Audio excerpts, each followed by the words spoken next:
আসসালামু আলাইকুম। আমি সীমা বেলকুচির মেয়ে। আজকে আমি কিছু সত্য কথা নিয়ে আপনাদের মাঝে হাজির হয়েছি। আমার সত্য কথাগুলো পুরোপুরি শোনার জন্য অবশ্যই আমার ভিডিওটা পুরোপুরি দেখবেন আর আমার কথাগুলো শুনে যাবেন। আমি এই ফেসবুকে কাজ করি, এই মিডিয়াতে কাজ করি।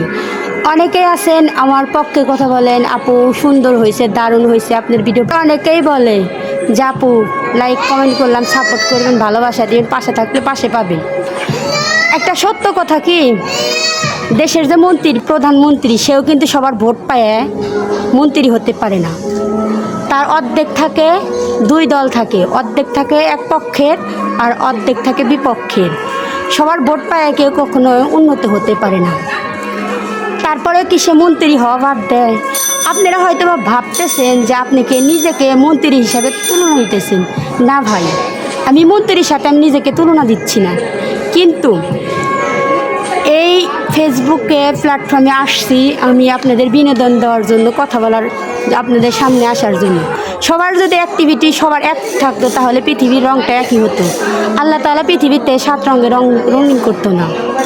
তো আমি সবার উদ্দেশ্যে একটা কথা বলতে চাই, এখানে আসছি ভালো মন্দ অবশ্যই দুইটাই থাকবে, তারপরে একটা জিনিস সিলেক্ট হবে। তো আমি এর আগে একটা ভিডিও করছিলাম, একটা ভাইয়া আমাকে কমেন্ট করে বলতেছেন যে আরও যদি প্রবাসী ভাইদের কথা কিছু বলোস তাহলে খবর আছে। আসলে ভাইয়া আমি কোনো প্রবাসী ভাইদের কোনো ছোটো করার জন্য কোনো কিছু বলি নাই। তার জন্য যদি কষ্ট পাই থাকে নাই, আমি এক্সট্রিমলি সরি। আমি আবারও সরি যাচ্ছি। আর আমি বলছিলাম আমার হাজব্যান্ড 7 বছর হলে বিদেশ থাকে। আসলে না, আমার হাজব্যান্ড প্রবাসে থাকে 2 বছর হলো। আমি আপনাদের বিনোদন দেওয়ার জন্য, জাস্ট ফানি করার জন্য আমি ভিডিওটা করছি। এর জন্য যদি আপনারা কষ্ট পেয়ে থাকেন, আপনাদের কাছে আমি আবার দুঃখিত প্রকাশ করতেছি। অবশ্যই আমাকে ভালোবেসে থাকলে অবশ্যই আমার ভিডিওটা বেশি বেশি লাইক কমেন্ট শেয়ার করবেন।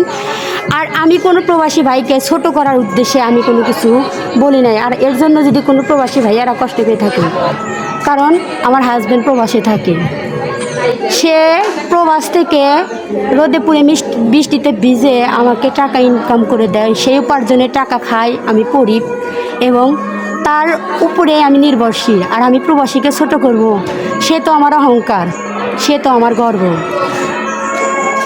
ভাইয়া, আমি আপনাদের কাছে আবারও দুঃখিত প্রকাশ করতেছি। আমি কখনোই আমি কোনো প্রবাসীকে ছোট করে কোনো কথা বলি নাই।